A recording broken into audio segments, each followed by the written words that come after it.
Hey guys, welcome back to another video. In this video, we're going to be reviewing units 4, 5, 6, and 7, and maybe 8 if there's time, but I'm going to try and squeeze it all into an hour video because I have to leave the house at 6, and it is currently 4:54. So we're going to get started with unit 4, which is cell communication.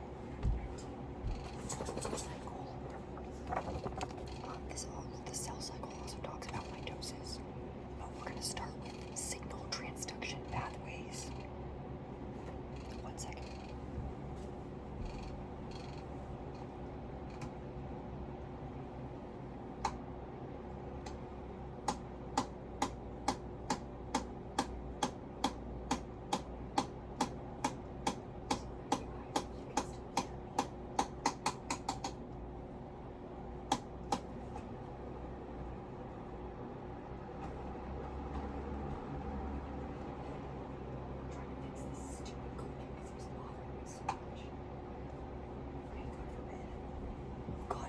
God forbid.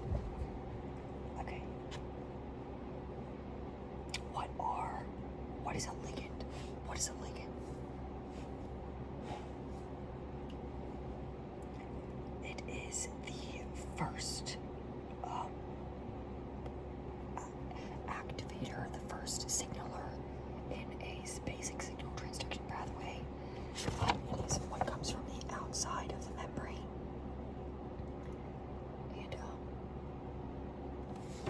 And it gets into the receptor protein, which activates a relay protein, which activates 3 relay proteins, which activates the response.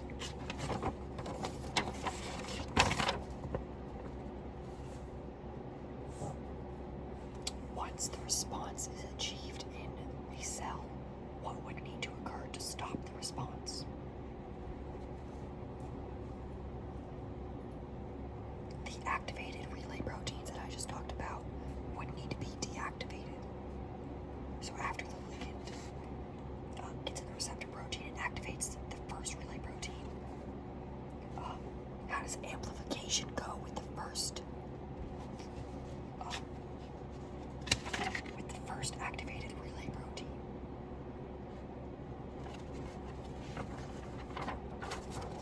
Here's the graph for reference. Amplification is the first relay protein signals 3 more relay proteins, and it's able to activate several relay proteins, which would cause a response, creating a greater response compared to just using one ligand.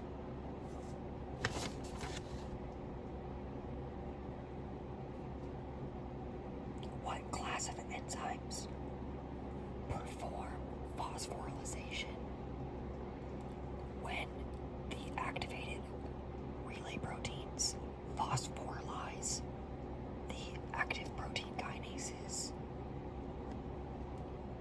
triggering the response? It is the kinases, the activated protein kinase. It swims to the ligand, bonds to the receptor protein, sends an inactive relay protein, makes it active, and then this triggers an activation of relay kinases, which phosphorylize the other receptor relay proteins, which then give it to the nucleus, which activate a transcription factor.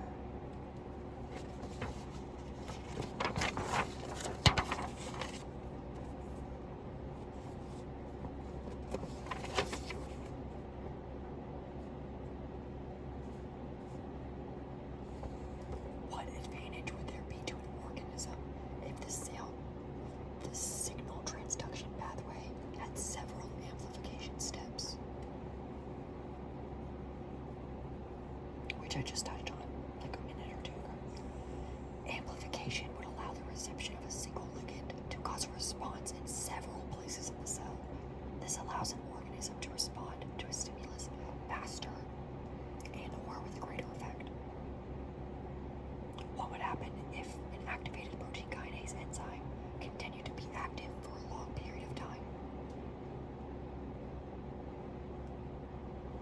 The transcription factor would continue, and cut DNA strands as long as the protein kinases were active. Coach Lauren just texted Emily, so say hello. What would need to occur in the cell to deactivate the protein kinase enzymes?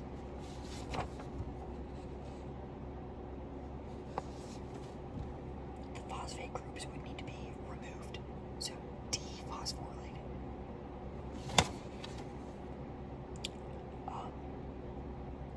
What type of diffusion is used to get a secondary messenger into the cell?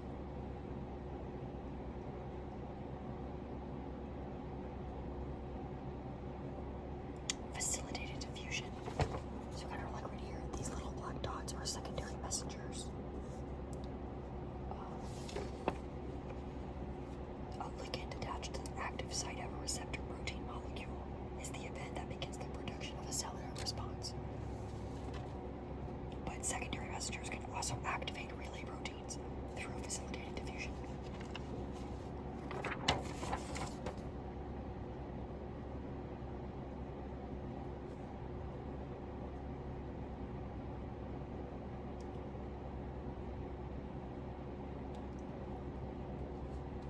What is a common secondary messenger in human systems?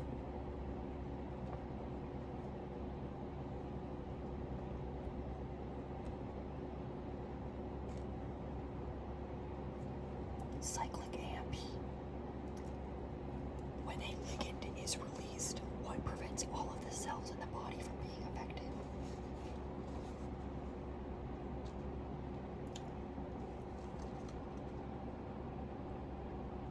The ligand and the receptor, they're like the lock and key, the enzyme kind of thing. The receptor is a receptor protein, so it has a specific shape, form, and function, the corresponding shape of the ligand and the receptor.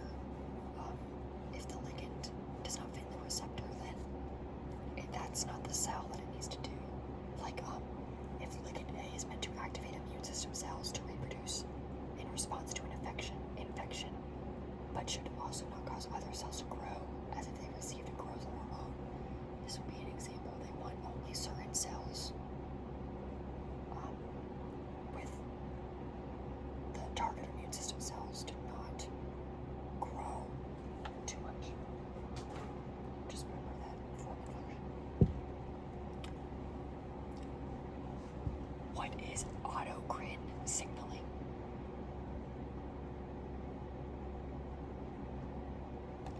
This is when a cell signals itself. So it sends out a ligand, which also goes right back in. What is juxtacrine signaling? This is when they're right next to each other, they're touching. Juxtaposition, juxtacrine next to. What is paracrine signaling? This is when they're in close proximity, they're not touching, but they're in close proximity. And it's one sends a ligand out and the other receives it. What is endocrine signaling? This is faraway cells, like putting ligands into the bloodstream to signal a faraway cell.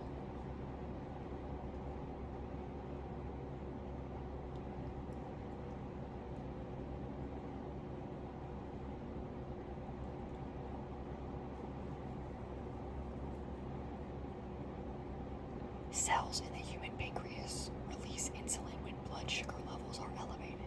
The insulin signal cells in the liver begin to absorb glucose and convert it into glycogen for storage. What type of signaling is this? When blood sugar levels are elevated, insulin signal cells in the liver begin absorbing glucose and convert it to glycogen for storage. The pancreas signals the liver. Endocrine. Because the pancreas and liver cells, I don't know if they're touching in my body, but they're most likely going to use the bloodstream or endocrine signaling. Pheromones released by female gamete cell egg provide a pathway for the male gamete cell/sperm to travel, increasing the pheromones. What type of signaling is pheromones? Endocrine. In the case of the human uterus, the pheromone would need to travel within the uterus to the sperm, and it is a fairly large distance compared to the size of a cell. What about when cancer cells release their own growth hormone and then take it back on? Autocrine, signaling itself. What about neurotransmitters? They are ligands that are released from the axon of one nerve cell to the dendrite of another nerve cell. Neurotransmitters would be paracrine because these nerve cells are directly next to each other. It's just like setting a cascade effect, but paracrine because they're next to each other.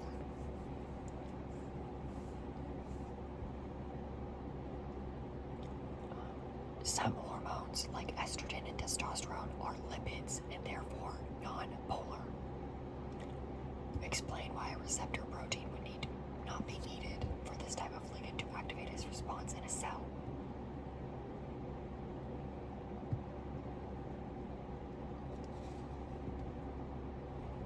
Because these hormones are non-polar, they can diffuse through the cell membrane without a protein channel. So if they're a non-polar hormone, they can diffuse right through. I feel like that's a good thing to know. The example of cellular communication used in this activity vary from bacteria to plants to vertebrates. However, the mechanisms of cellular communication are similar among varied species. Explain how scientists might use cellular communication systems to show evolutionary relatedness between species. Scientists could look at the chemical structure of the ligands on the receptor proteins and see which species have the most similar structures in their communication systems. Okay, really. Hormones, if they're non-polar, they can diffuse through the cellular membrane. And what is some stimuli that might cause a cell to release a ligand and begin communication between cells?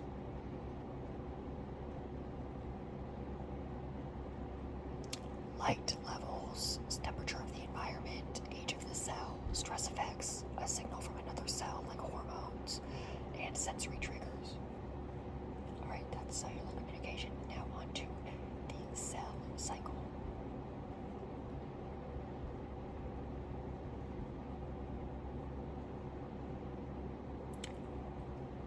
In which phase of the cell cycle does the cell grow by producing more proteins and organelles?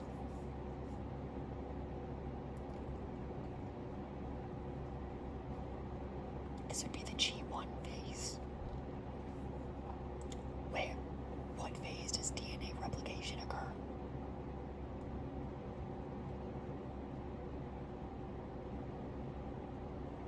The S phase.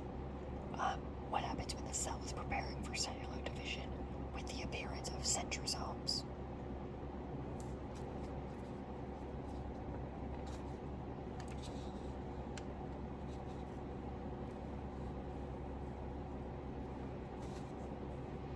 This would be G2. And then when does mitosis and cytokinesis occur?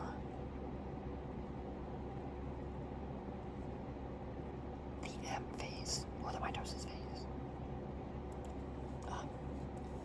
What is the phase called when cells are not dividing or planning to divide, so they go into this phase?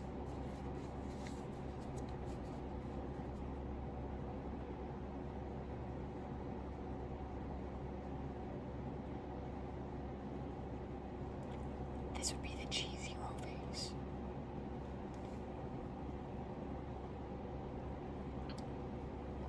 When does the ample supply of energy and raw materials become available? The G1 and G2 checkpoints is when supply of energy and raw materials become available. G2 being the centrosomes, G1 producing more proteins and organelles.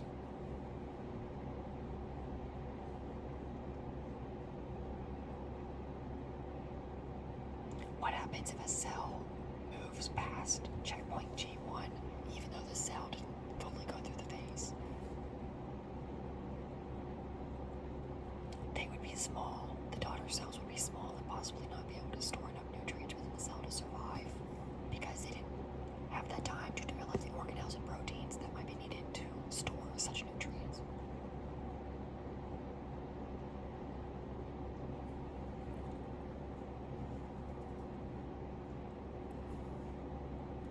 what happens if there's a mutation that allows a cell to move past the checkpoint M/mitosis, even though the chromosomes were not prepared for division?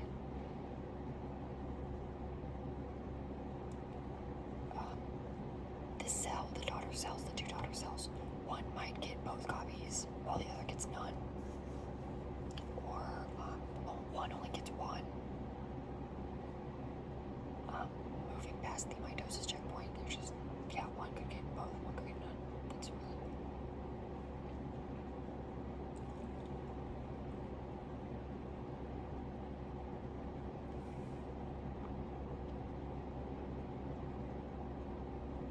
What is the interface time frame? The interface between mitosis, before mitosis. G1, S, and G2 phase. Just all the phases that are mitosis. This would be called interphase during mitosis.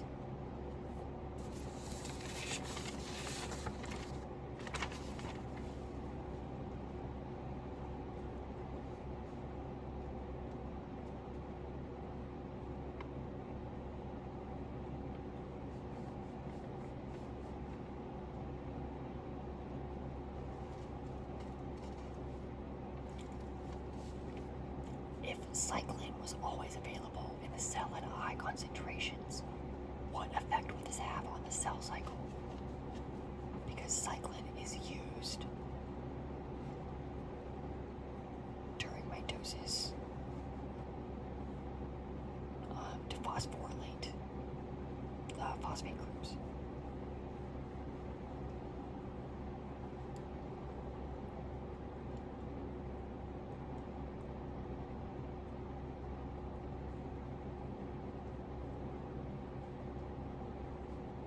The cyclin binds to the CDK, and cells would progress through mitosis even if they were not ready, because cyclin was available in high amounts, binding to the CDK, which are maturation promoting factors. Okay.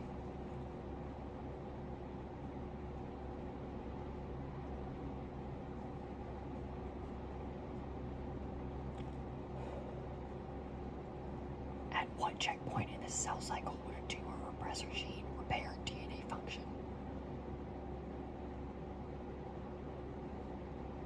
G2, what about when it would check for adequate room for more cells? G1. What is a proto-oncogene?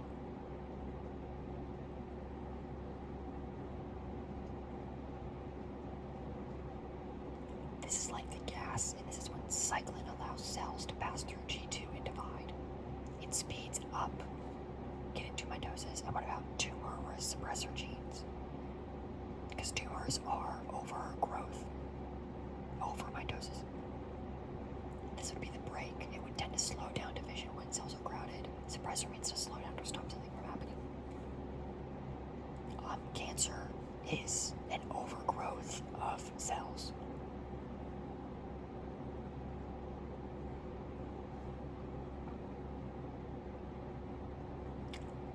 Suggest two or more combinations of mutations that would allow the cell cycle to become unregulated / send it into a overgrowth of mitosis. Over mitosis.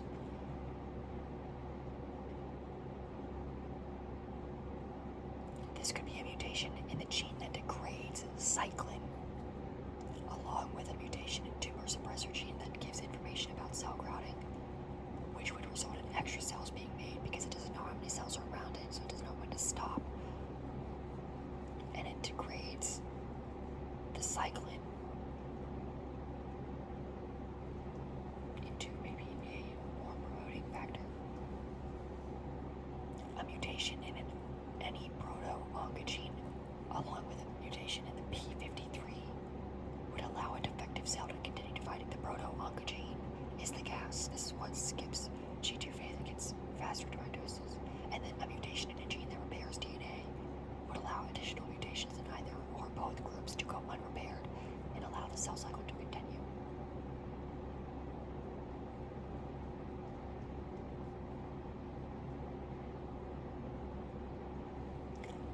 effects.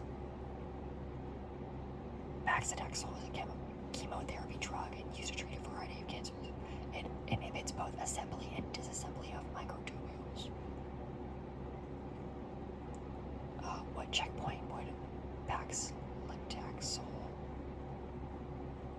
halt or interfere with? Checkpoint mitosis. The cell. How does it inhibit the growth of cancer? The cell will never divide because it doesn't go on mitosis. And would the effects of paclitaxel be seen first in organs that have quickly dividing cells, like the intestine or hair follicles, or in organs that have slow or non-dividing cells, like muscles and the nervous system? Organs with the cells that frequently divide will most be affected because the cells do not divide or divide very slowly, are going to be in G0, which is the kind of resting phase for most of the part, will not be affected by the drug that targets the M phase of the cycle. So like when hair falls out for chemotherapy, it's because the drug is stopping mitosis from growing my hair. That's it, stopping all like mitosis, slowing it down.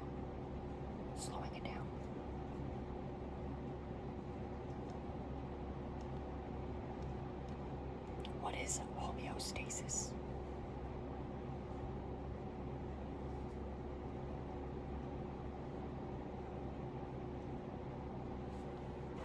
It is the tendency to resist change in order to maintain a stable, relatively constant internal environment, which usually has negative feedback loops. Homeostasis usually includes negative feedback loops. What is a negative feedback loop?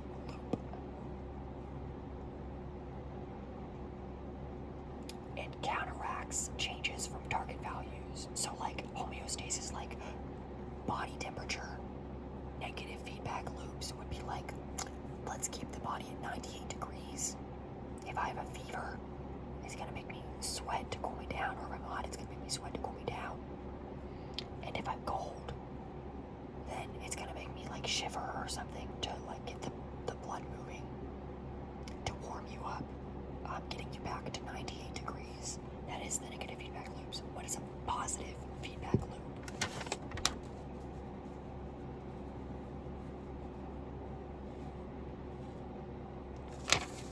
This is like giving birth. It's when the system moves away from its starting point. It amplifies the stimuli. So like when a baby's head pushes against the uterus, it sends more chemicals to make bigger contractions, which pushes it more against the uterus, which creates that positive feedback loop, just trying to get the baby out. Another example of negative feedback loops could be a stomach maintaining its pH. It counteracts a change.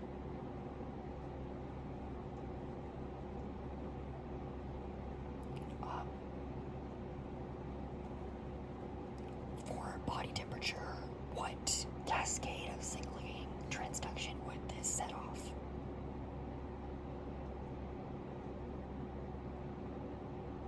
The sensors, control center, and effectors is what I'm looking for here. The sensors would be the nerve cells. Be like, whoa, I'm kind of cold.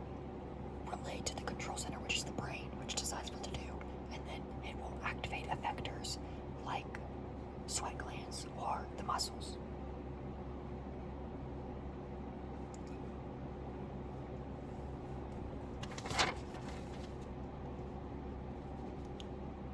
Things that can disrupt negative feedback loops could include diabetes, which is when insulin is not produced as much and it makes it difficult for the blood sugar to be at a normal level. Or if glucagon increases blood sugar, like if you haven't eaten in a while, glucose from our blood that becomes our meals, from the liver, insulin and glucagon, those levels could be disrupted. Glucagon is like stored glucose from your food in your liver, and if I don't eat, it's going to put glucose into my bloodstream, so I have blood sugar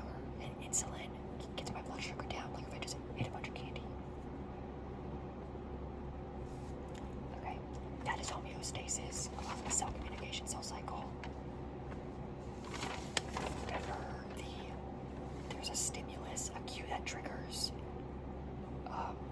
the signaling cascade here, like the body temperature being off, being picked up by sensors, sent to the control center, which is always the brain, and will activate by effectors.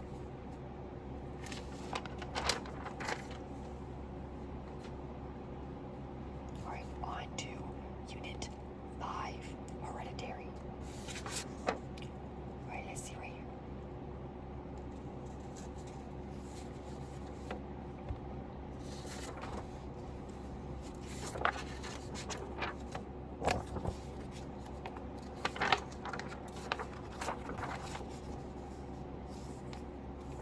What is the difference between homozygous and heterozygous?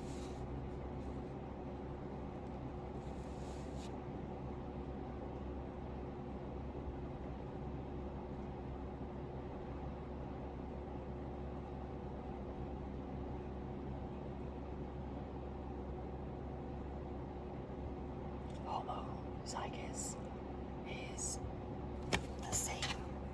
Homo is the same, so that means it'll be like two dominant or two recessive traits. Or heterozygous would be a dominant and a recessive trait.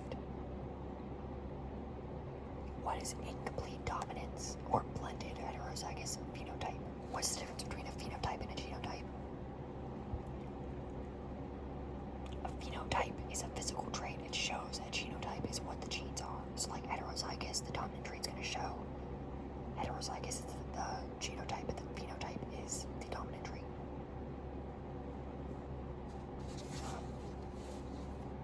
Incomplete dominance.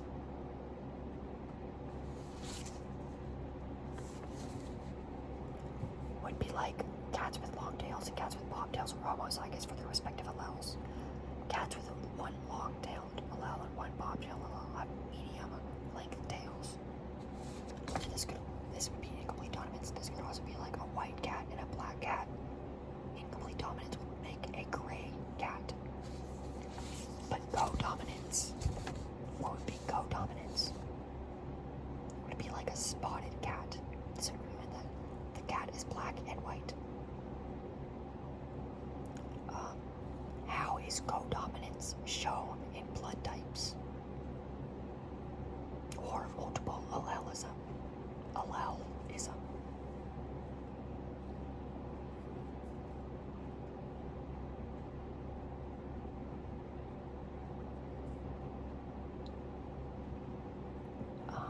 Codominance is shown because both like A and B blood types can be shown if it gets mixed with a double O blood type or homozygous type B or heterozygous type B. Codominance is shown, and there's also multiple alleles which would code for the like different proteins in the surface of red blood cells. So codominance in blood types is a good example.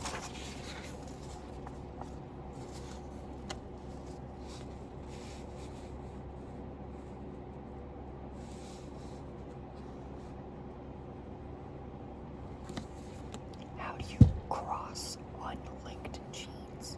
They're found on different chromosomes.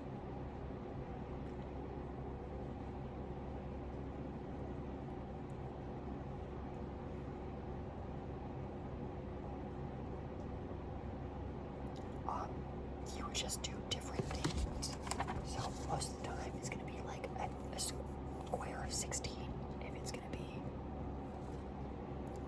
parent 1, parent 2, and the different gametes it could make from the genotypes, as you can see. But just like R and B would be the two different chromosomes that it's on.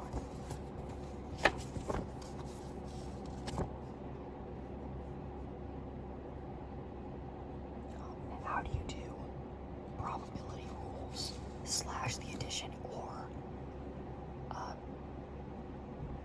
probability rules the addition or the and multiplication and rules, addition being or, multiplication being and. So like a question for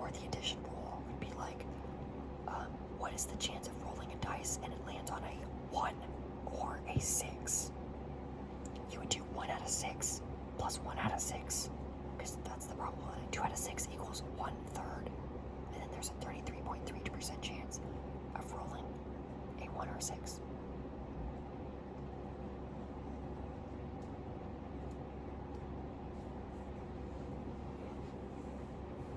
And then a multiplication rule would be like, if you flip a coin twice, what is the probability that it will land heads up both times? So heads and heads, not heads or tails, which would be 100%. This would be like 1/2 times 1/2 equals 1/4. 25% of chance of landing on both heads times. So in a cross between some alleles, what is the probability that the offspring will have a certain allele? You could do a tri-hybrid cross like this and take each allele from each chromosome to it, get the percentage of, so like right here, what is asking for? 50% is right here, so 1/2 times 1/2 of the genes here are the desired ones, and then only one of these over here, so 1/2 times 1/2 times 1/4 is 1/16. That is the probability of getting that. So that is the multiplication slash formula. Multiplication is and, addition is or.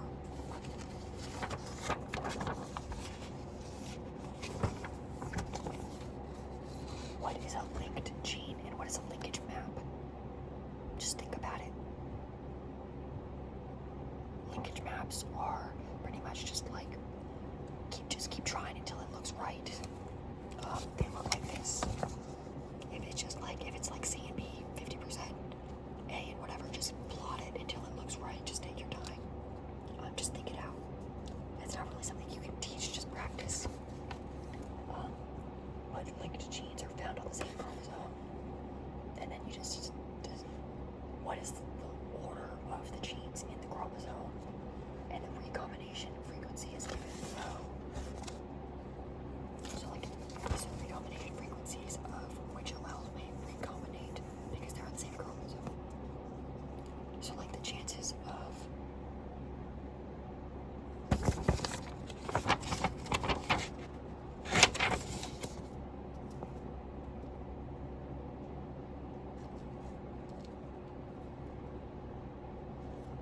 the higher the recombination frequency, the more they are likely to recombine and make B that candidate.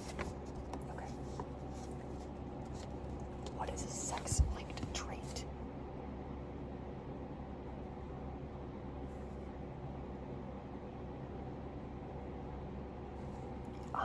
Most of the time it's on the X unless it says it's on the Y, but if it's a sex-linked trait, it's going to be on the X chromosome.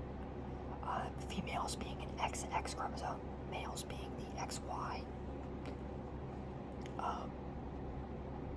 Females, they're in order for a recessive trait to show on them that is sex-linked, they're going to need to have both X chromosomes with that sex-linked chromosome. But for males, since we only have one X chromosome, you only need that one recessive allele from the mother to show the disease.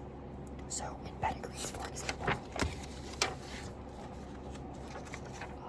which look like this, they're kind of like little family trees. Sex-linked recessive X. I'm gonna look for a sex-linked trait.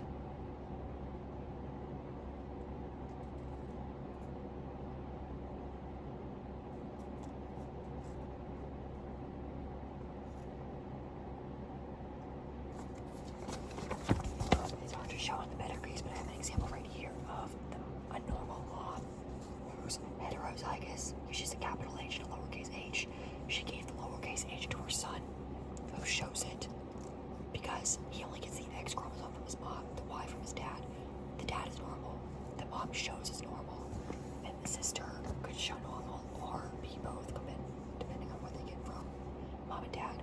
And then this son luckily got the dominant one, so he's fine.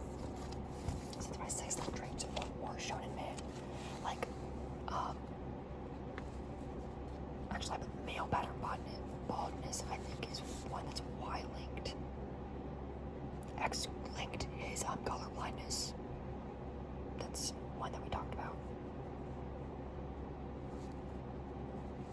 And the steps for deciphering a pedigree is determining whether it's recessive, which if it's like less of the shaded people, then it's probably recessive. Or if two parents have it like right here, but they have two kids that show it, it's recessive. It's automatically recessive. If it skips a generation, is it homo recessive? Check to see like who's homo recessive. So these two are homo recessive. If it's recessive, then it's gotta be homo. One dominant allele on the others, because they all gotta show that they don't have the disease. And then determining the relationships, one from mom, one from dad. You fill in the blanks.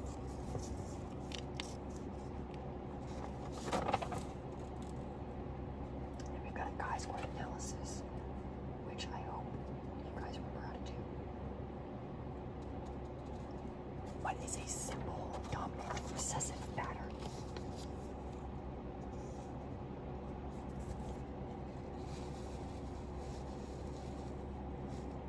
This is when there's just a dominant, there's no co-dominance, there's no incomplete dominance. It's just like there's no evidence of a mixing offspring. And there's a clear recessive and dominant trait. Simple dominant recessive pattern.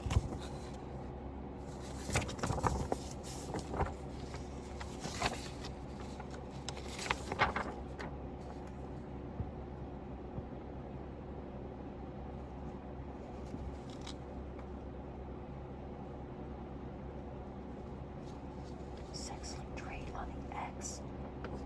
How many chromosomes do you get from each parent? 23. 23 and me. 23 times 2 is 46. So that's how many chromosomes you should have. So you have 47, which is Down syndrome, is the extra one. If you take away chromosomes, that's when you start to get like deformed, and I think it's more dangerous to have less. I think, I don't know for sure, but you might die in the womb.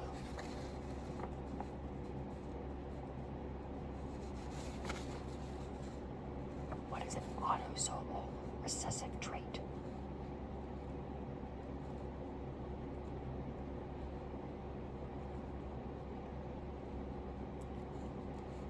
An autosomal recessive trait is just a non-sex-linked trait.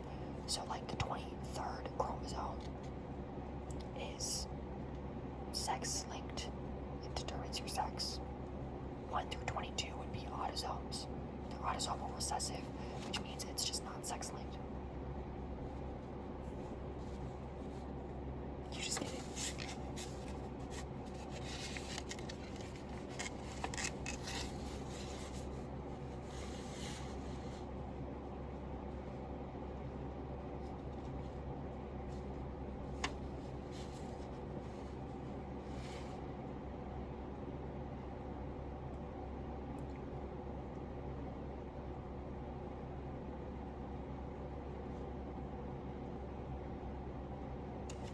An example of dominant alleles. Determine if it's dominant. Do you see here? Even these two, because they're both showing the disease, if they're both recessive, then all their kids would have it. But if there's 3 kids, then you know that there's a hidden recessive trait in there. And that recessive trait made them out. And you'll know if it's sex-linked because the square being, let's say the square is the dad that circles the mom. If the mom had it, then all the sons would have it. Right here, like the mom, she has it.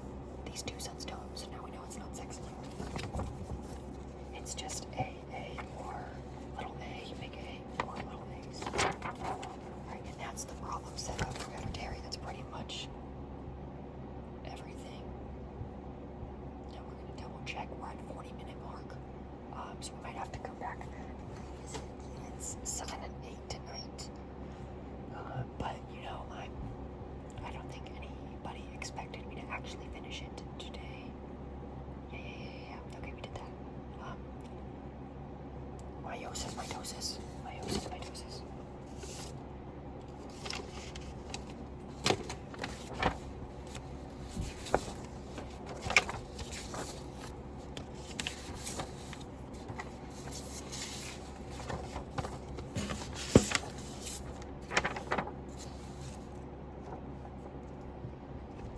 What is the difference between mitosis and meiosis?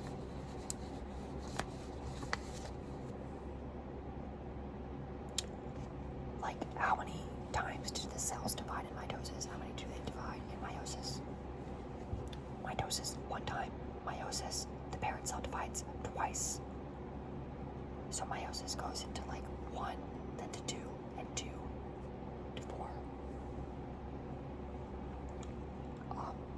How many daughter cells does mitosis make compared to meiosis? Mitosis makes 2, meiosis makes 4. What is a diploid cell? And what is a haploid cell? A diploid cell is one with 2 chromosomes. These would be like somatic cells, which are body cells. These ones have 46 chromosomes. And then meiosis makes haploid gametes, which are gametes, sex cells with 23 chromosomes. Like these would be the eggs and the sperm, the 23 chromosomes.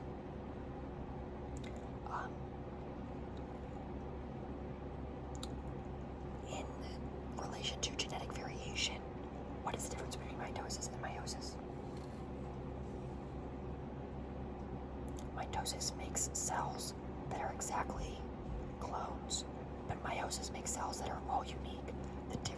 The reason for meiosis and why it goes through more advanced stages is to make DNA diversity. Because if in mitosis, if they reproduced like how snakes can make their own eggs with themselves, there's no genetic diversity. So if there's a disease that kills all the snakes with this certain DNA, it's gonna kill every single snake. But for us, like the cold or the flu might affect people differently. Actually, different traits. You know what I was getting at. What phase is DNA replication again?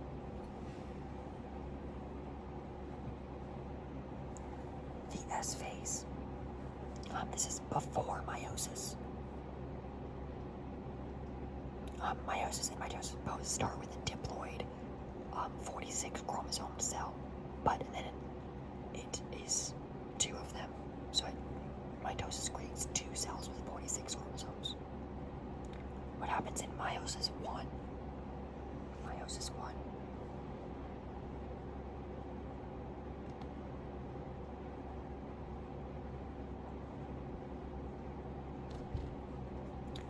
Homologous pairing / synapsis / crossing over occurs.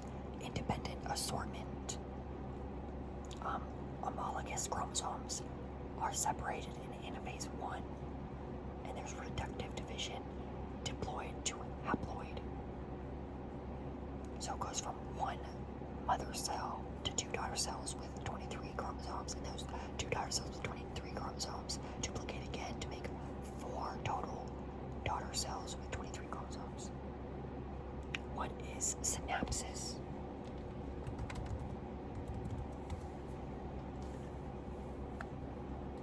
It is the pairing of 2 chromosomes that occur during meiosis. It's just the pairing of 2 chromosomes. It is like when they get over top of each other and then they cross over, so like they switch out. So like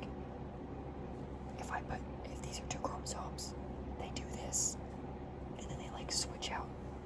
So like this arm would take this fist, and this arm would take this fist. That's the crossing over. They take stuff from each other, but they still even in the end. I still got 2 fists. What is independent assortment?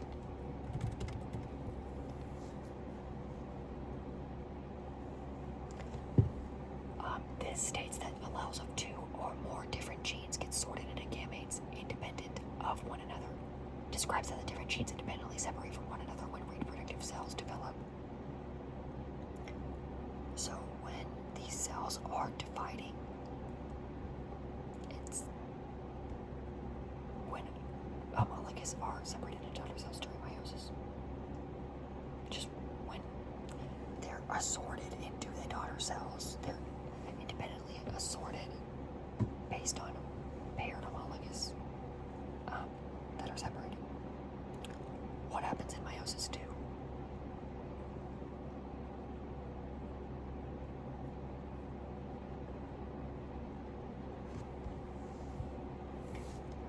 They separate the sister chromatids in anaphase 2 and produce 4 unique haploid gametes / sex cells. And where does meiosis happen?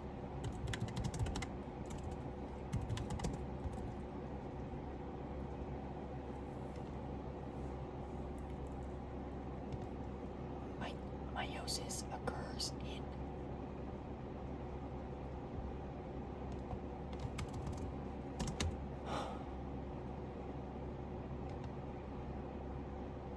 the testes and the ovaries, or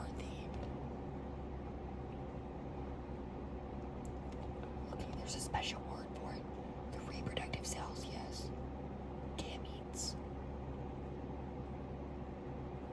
Whatever. Where does mitosis occurs everywhere in the body, so meiosis occurs in the sex cells. Okay.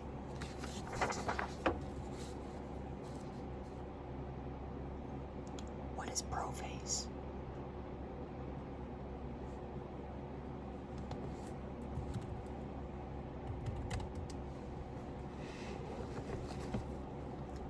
This is when duplicated chromosomes in mitosis. Prophase is when 2 chromosomes are two sister chromatids. And then in meiosis, this is when tetrads of 2 pairs of sister chromosomes are assorted.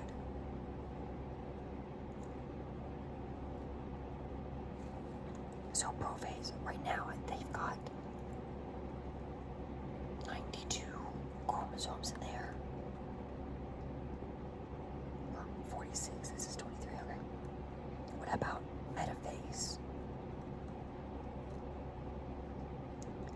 In meiosis, this is when crossing over occurs. They line up in the middle, and then in mitosis, they just line up in the middle. What happens in anaphase and telophase? Anaphase, the sister chromatids, they start separating, or anaphase, the centrosomes line up, the spindles, they grab them, whatever, they start to pull, and then telophase is the official separation into the 2 different cells. And then in meiosis, sister chromatids separate in anaphase 2 again, and then mitosis, this would be the end, leaving you with 2 46 chromosomed cells, but in meiosis 23.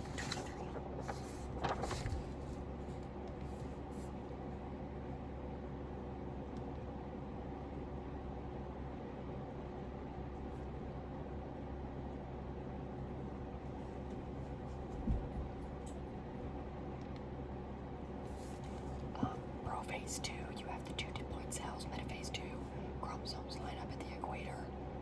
Anaphase, sister chromatids pull apart. And telophase / cytokinesis. What is cytokinesis? The dividing of the cell. That's the dividing into the different cells. Telophase is the ripping, and cytokinesis is the actual disconnection of the 2 cells. And recombination occurs prophase. Okay. 23, 40. Genetic diversity is what you want here. Alright, that's unit 5. If we have time, we're trying to do unit 6, but we've got about 10 minutes.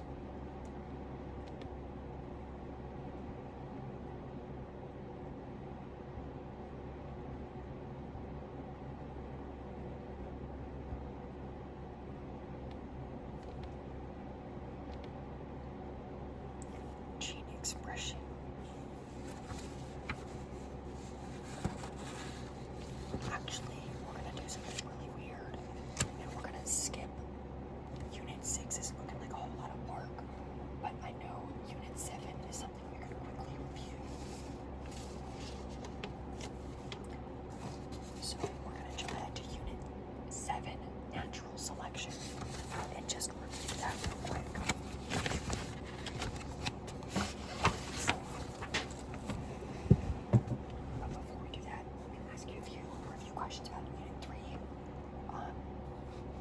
exergonic and endergonic reactions, for which cellular respiration is one type of reaction, exergonic or endergonic.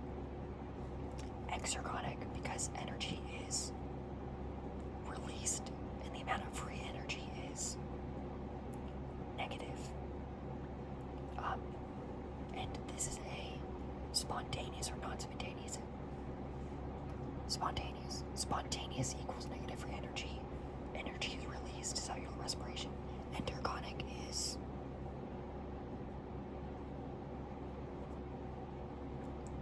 not spontaneous, energy is absorbed. There's a positive G free energy, and this is for photosynthesis.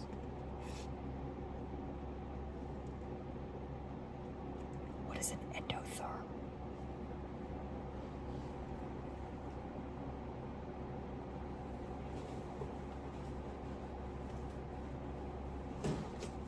It is a regulation of internal body temperatures through metabolism.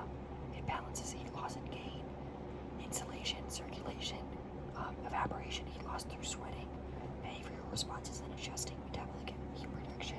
It is endotherms, just regulating body temperature.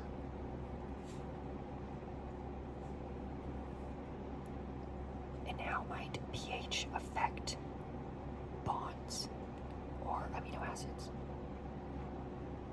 It disrupts interactions between charged amino acids because H plus or OH ions would be added or removed, and it affects the secondary and the tertiary structures, teenagers, and protein.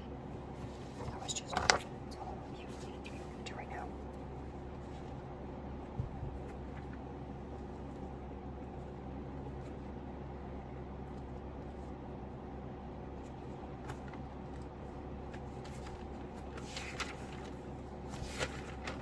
Natural selection.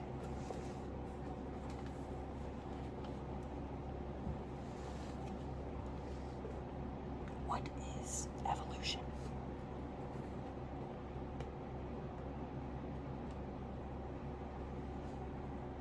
It is when organisms evolve from earlier organisms. And how is evolution defined? Like, does it occur in individuals, or yes, it's defined in populations, but occurs in terms of individuals. So like, I would have a random genetic mutation that I pass on to my kids, and then my kids have more kids, and the genetic mutation gets bigger. Mutation, the evolution didn't happen just in me, and then I just gave it to someone. Like, it happened over time as my ancestry tree grew. What is natural selection? It is the driving force of evolution. And kind of who discovered this? Charles Darwin did. What is the result of better reproductive fitness?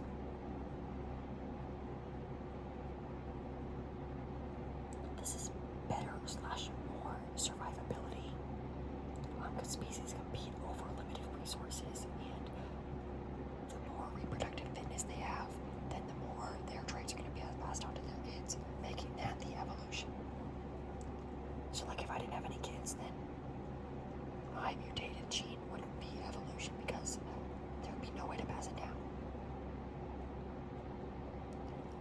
Just name a few types of things that show that we evolved from a common ancestor.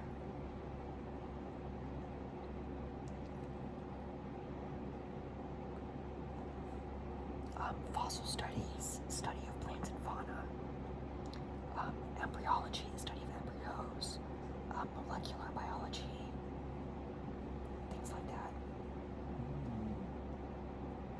What is a cladogram or phylogenetic tree?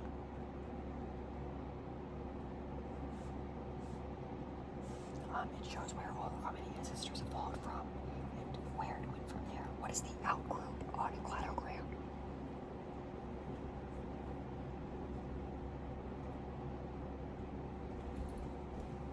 It is the least related to the other species. Genetic variability. What is it? You could relate this to something we just talked about. To know except identical twins. And then population was all the same. They would all share the same weaknesses. This comes in terms with meiosis, genetic variation.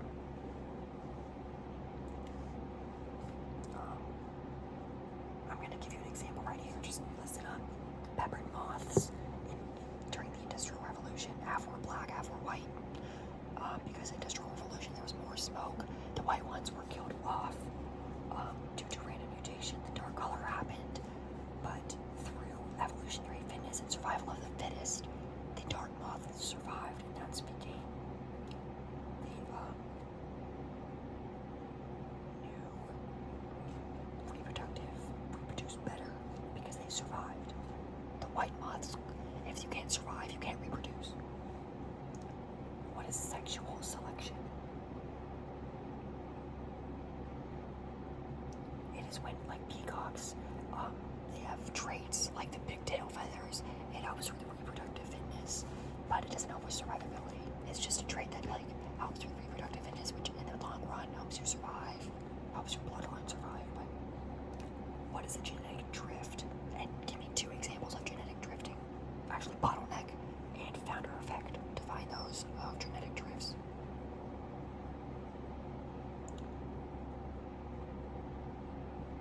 A founder effect is like a few individuals are left to regrow a population in an isolated area somewhere new. A bottleneck effect is only a few individuals may have survived a disaster and they have to repopulate on their own with their certain genotypes. And genetic drift is what both of these are, which is when something causes a change in the genetics of a population, but not through natural selection. This can also happen through artificial selection, which is when humans directly affect variation, like dog breeding. There wasn't no survival there. The bugs didn't survive because they were surviving. They survived because humans think they're cute. So we keep making them. What is directional selection compared to stabilizing selection and disruptive selection? Directional selection is when one of the genotypes / phenotypes, really phenotypes, is favored on one of the extremes. So like the dark colored moths, the dark color, like dark gray and white. Gray would be the middle. What would happen if there's a favor for the middle group? That's stabilizing selection. It's kind of like babies. If they're too big, they can't be pushed out. If they're too small, they're not going to survive. Fatter babies have more fat to survive. Directional selection is like favoring one of the extremes, so like favoring black or white, not the middle. And what is disruptive selection?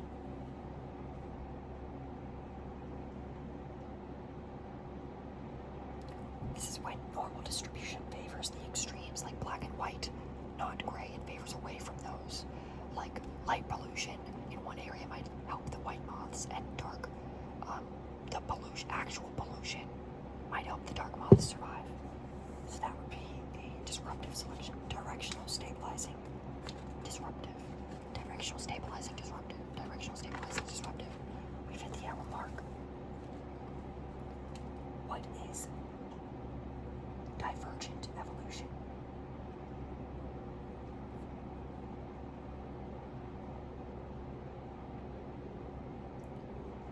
This is when two breeds, like a Chihuahua, two different types of species could mate, but if they evolve to where they can't, this would be reproductive isolation / divergent evolution. And if it occurs quickly, it's called punctuated equilibrium. What is gradualism compared to punctuated equilibrium? Gradualism is over time, long time evolution. What is the allopatric speciation compared to sympatric speciation? Allopatric is when like a mountain or geographical feature separates a species from mating, like a river or an island forms. And then sympatric speciation is that there's no geographical barrier, but evolve into different different species anyway. What is convergent evolution? This is when two different species develop the same thing, but they did not get it from the common ancestor, at least closely. I mean, we all came from a common ancestor, but like sharks and dolphins. Dolphins are mammals, sharks are fish. They came from different areas, but they both have the dorsal fin. They both developed that on their own. What are zygotic barriers? Zygotic barriers. Pre-zygotic barriers would be to prevent fertilization beforehand, like mating during certain seasons, and then post-zygotic barriers would be like how mules cannot mate when horses and donkeys mate. The mules can't mate. This would be afterwards. The horses and donkeys still can, but the mule, the baby, cannot. What is the Hardy-Weinberg law? This means the frequencies of genotypes in a population are constant over time, and alleles don't get lost in the shuffle. So they're constant over time. So what are the kind of 5 rules of this law?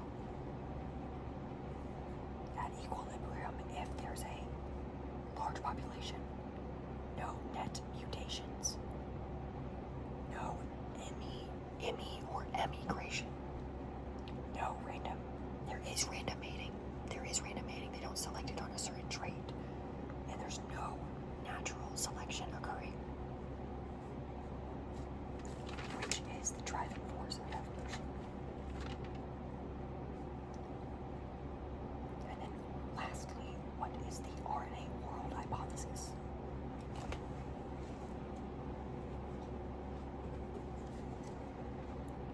This is when molecules of RNA started life, because amino acids got struck by lightning, making the chain of RNA. RNA is better because it's only one side of the DNA, which can be replicated, making itself, which we'll talk about later, with the adenine, guanine, guanine, whatever.